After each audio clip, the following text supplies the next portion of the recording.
السلام علیکم۔ آج ہم ایک بہت ہی اہم اور گہرے موضوع پر بات کرنے جا رہے ہیں۔ ہم سمجھنے کی کوشش کریں گے شیطان یعنی ابلیس کے کردار کو بالکل ماخذی مواد کی روشنی میں۔ آخر وہ ہے کون، اس کا مقصد کیا ہے، اور سب سے اہم، اس کے فریب سے بچنے کا راستہ کیا ہے۔ تو چلیے دیکھتے ہیں کہ آج ہم کن کن پہلوؤں پر بات کریں گے۔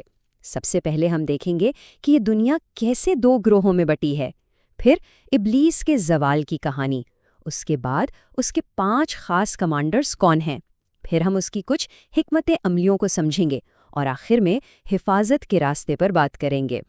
تو آئیے بالکل شروع سے شروع کرتے ہیں۔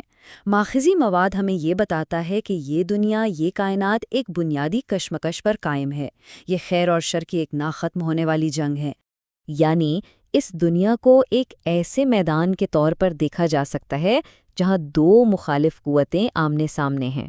ایک طرف اللہ کا گروہ ہے، روشنی، ہدایت اور نیکی کی علامت، اور دوسری طرف ہے شیطان کا گروہ، تاریکی، فساد اور گمراہی کا راستہ۔ اچھا، اب اس شر کی قوت یعنی شیطان کو سمجھنے کے لیے ہمیں اس کی اصل کہانی کی طرف جانا ہوگا کہ وہ آخر اس مقام تک پہنچا کیسے۔ دیکھیے، اس کا نام ابلیس ہی کتنا معنی خیز ہے۔ اس کا مطلب ہے وہ جو مایوس ہو چکا ہو۔ یہ نام اسے اللہ کی رحمت سے نکالے جانے کے بعد ملا، کیونکہ اب وہ اس رحمت سے ہمیشہ کے لیے مایوس ہے۔ اور یہ بات بہت دلچسپ ہے کہ اپنے زوال سے پہلے ابلیس کا مرتبہ کیا تھا۔ اس کا اصل نام تو عزازیل تھا، اور وہ عبادت میں اتنا بلند تھا کہ آسمانوں پر اس کے الگ الگ نام تھے۔ کہیں اسے عابد کہا گیا، کہیں زاہد، حتیٰ کہ ولی اور خزانچی تک کے القاب ملے۔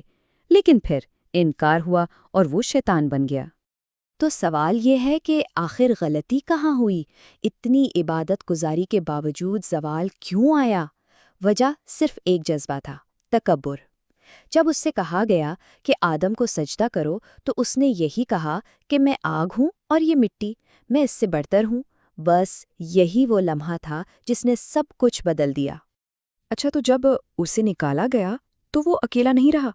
اس نے انسانیت کو گمراہ کرنے کے لیے باقاعدہ ایک منظم فوج تیار کی، جس میں اس کے خاص کمانڈر بھی شامل ہیں۔ اور یہ دیکھیں کہ اس نے کام کو کتنی چالاکی سے تقسیم کیا ہے۔ ہر کمانڈر کا ایک خاص شعبہ ہے۔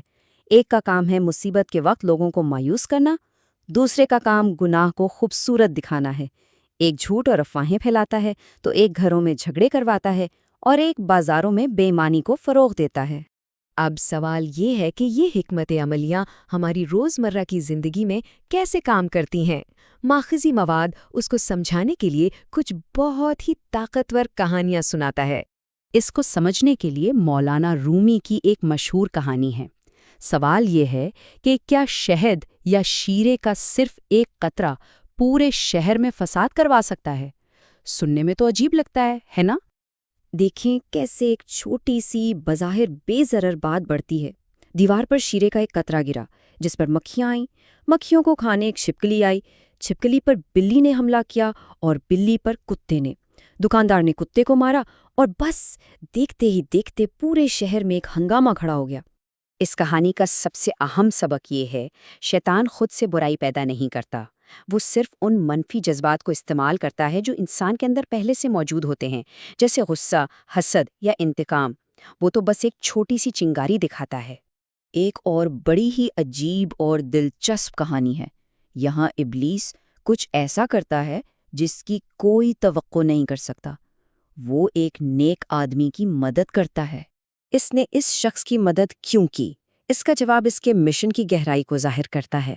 اس نے کہا کہ پہلی بار گرنے پر تمہارے گناہ معاف ہوئے، دوسری بار گرنے پر تمہارے خاندان کے۔ مجھے ڈر لگا کہ اگر تم تیسری بار گرے تو پورے گاؤں کی بخشش ہو جائے گی، جو مجھے منظور نہیں تھا۔